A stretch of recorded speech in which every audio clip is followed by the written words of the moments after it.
Stacy Bader Curry, folks.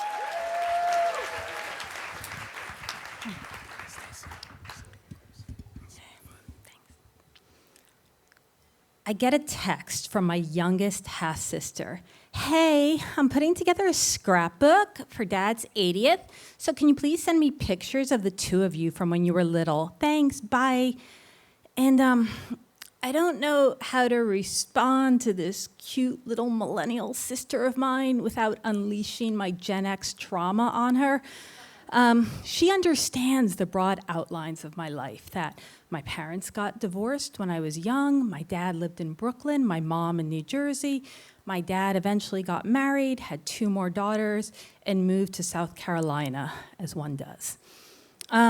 But she doesn't really know what that was like for me. She doesn't know that there were no pictures because my mom would have thrown them out, because my mom would not even let me say Dad in our house. If I had to refer to him, I had to call him Father. And if I ever slipped up and accidentally said Dad, she would slap me so hard across the face that I would have a red mark for days. She doesn't know what it's like to be an adult and have a father you love very much who lives 800 miles away and a mother you've been estranged from for decades. And I'm glad she doesn't know that. I'm glad she got the FDE, the full dad experience, because that means my dad got to be the dad he was always wanted to be.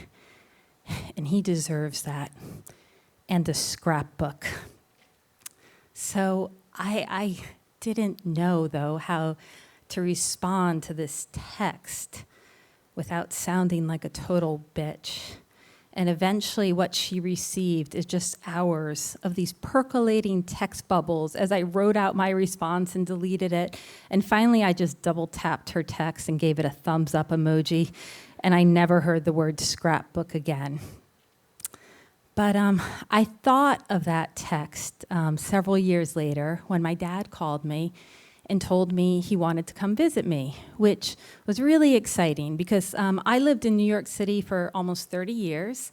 And then during the pandemic, my husband, who develops solar farms, had this big project he had to be on site for in Maine. And so we went up there for like 2 months, and it's been 54 months now. So I guess you can say I live in Maine. And my dad had never been to Maine. And, you know, he's a very active octogenarian, so I'm like, ooh, I'm going to give my dad the FME, the full Maine experience. And, you know, we're going to eat lobster and, like, look at lighthouses and go for hikes in the woods. And, well, that's it. That's all there is to do. And, you know, I'm going to take a lot of pictures with my dad. It's going to be great. And so he comes, and it's great. And, you know, we go for a hike in the woods, and I show him my favorite tree and my favorite patch of moss. And we walk along the coast, and there's this cove that I really love because you can't see the ocean until you climb up like this big cliff. And my dad, he actually walks with a cane, but he makes it.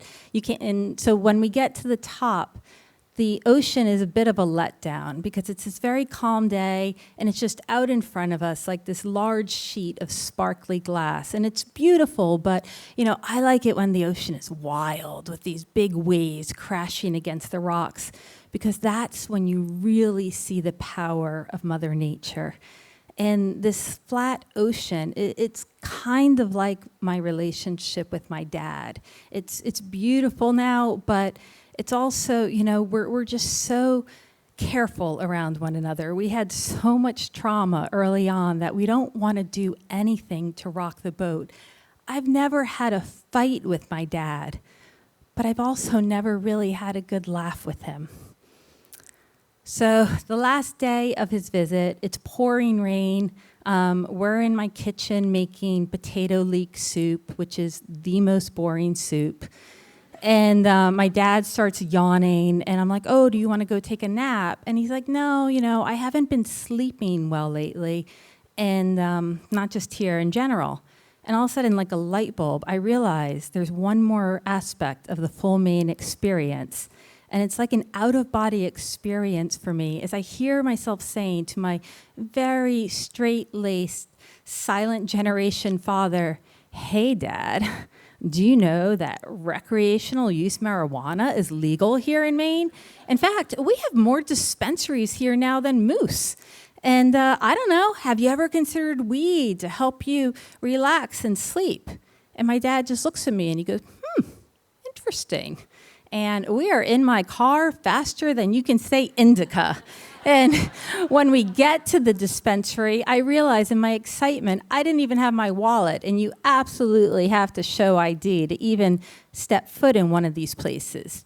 So I have to send my 87-year-old dad in by himself to buy the weed. And 10 minutes later, he comes bursting out the door like the popo are on his tail. And he holds up 2 bags. And he says to me, "I got the goods." And I've never seen his eyes twinkle like that or such a big smile on his face. And for a moment, I was like, I'm getting it. I'm getting the FDE. I'm getting my dad. Thank you.